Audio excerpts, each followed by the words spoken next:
কালকে সারা রাত বৃষ্টি হয়েছে আর সকালবেলা দেখো চারপাশটা কত সুন্দর, একদম সবুজে সবুজ, কত ভালো লাগছে না? সত্যি বৃষ্টির পরে সকালবেলা খুব ভালো লাগে। বর্ষা নেমে গেছে, এখন গাছপালা একদম সবুজ সবুজ হয়ে যাবে। তো সকালবেলা রান্না করেছি ডাল, আর ওই যে কালকে নিয়ে রেখেছিল মিষ্টি কুমড়ার ডাঁটা, সেটারই চচ্চড়ি। তো কাজে চলে গেছে খাবার নিয়ে, এখন আমি ঘরের কাজগুলো করব। তো চলো সঙ্গে থেকো। গুড মর্নিং বন্ধুরা, কেমন আছো সবাই? আশা করছি সকলে খুব খুব ভালো আছো। তোমাদের আশীর্বাদ ও ভালোবাসে আমিও ভালো আছি। তো আবারও নিয়ে চলে এসেছি আরও একটা নতুন ব্লগ তোমাদের সামনে। তো যদি আমার ব্লগটা তোমাদের ভালো লাগে তাহলে প্লিজ আমার সঙ্গে থেকো।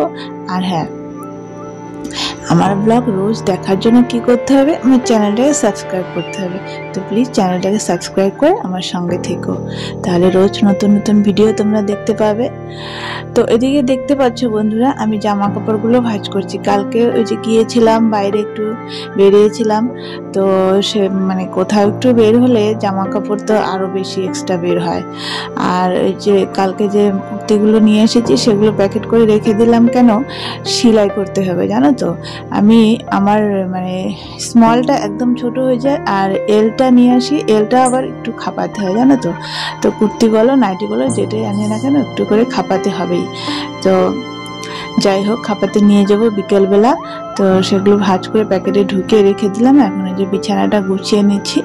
তো বিছানা গুছিয়ে তারপরে আরও আজকে অনেক জামা কাপড় বেরোবে, তো সেগুলো ধুতে হবে। কালকে ওই যে দেখলে কত বেলা করে কয়েকটা জামা কাপড় ধুয়েছি, তো আজকে অনেকগুলো জামা কাপড় বেরিয়েছে, তো সেগুলো ধুবো। আবার ভাবছি যে বিছানার চাদরটা উঠাবো, যদিও আজকে বেশি রোদ নেই, মানে বৃষ্টি বৃষ্টি ভাব, কিন্তু তবুও ভাবছি যে না আজকে উঠাবোই, কারণ কি বিছানার চাদরটা ভালোই নোংরা হয়েছে। তো তোমরা তো জানোই একটা ঘরের মধ্যে সবকিছু হলে যা হয়, চাদর 2-3 দিন পর পরই মানে আমি পাল্টাই, কারণ কি একটা বিছানার মধ্যে শোয়া বসা সবকিছু না, তো নোংরা তো হয়ই বলো।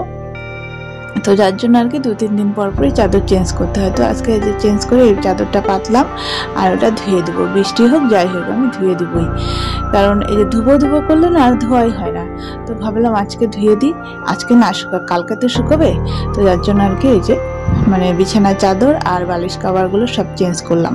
একদিন যদি জামা কাপড় না ধুই না, পরের দিন ঢিপ বেরোয় যায়। কালকে কিন্তু ধুয়েছি, ওই যে দেখতে পেলে মানে কয়েকটা ধুয়েছি, তো আজকে এক গাদা বেরিয়ে গেছে। তো কি করতে হবে, মানে কি করব, ধুতে তো হবেই। তো ধুয়ে দিই, থাক, মেঘ আছে ওয়েদারটা, কিন্তু ওই যে বললাম শুকালে শুকাবে, না শুকালে নেই। আজকে ধুয়ে দিব মানে ধুয়ে দিব। তো ধুয়ে দিচ্ছি, ভিজিয়ে দিব, ভিজিয়ে দিয়ে তারপরে মানে ঘর মুছবো, বাসন আছে সেগুলো ধুয়ে তারপর স্নান করব। তো ওদিকে জামা কাপড় ভিজিয়েছি আর মানে ঘরটা মুছে বেরিয়েছি জানো তো, এত জোরে বৃষ্টি নামলো, তো সেগুলো তোমাদের সঙ্গে শেয়ার করিনি বন্ধুরা একবারে। এখন বিকেল, এখন বাজে সন্ধ্যা 8:30। তো এখন এলাম তোমাদের সামনে। তো ছেলে প্রাইভেট থেকে এসে বায়না ধরেছে পাস্তা খাবে, তো 2 দিন থেকে বায়না করছে, তো আজকে বানিয়ে দিচ্ছি। তো পাস্তা বানিয়ে দিচ্ছি, তারপরে মানে পাস্তা খেয়ে আবার যাব ও বাড়িতে ওই যে কুর্তিগুলো সেলাই করতে দিতে। তো চলো আজকের মতো ব্লগটা এই পর্যন্তই। সবাই ভালো থেকো, সুস্থ থেকো, আবার দেখা হচ্ছে নতুন একটা দিনে নতুন একটা ব্লগের সঙ্গে।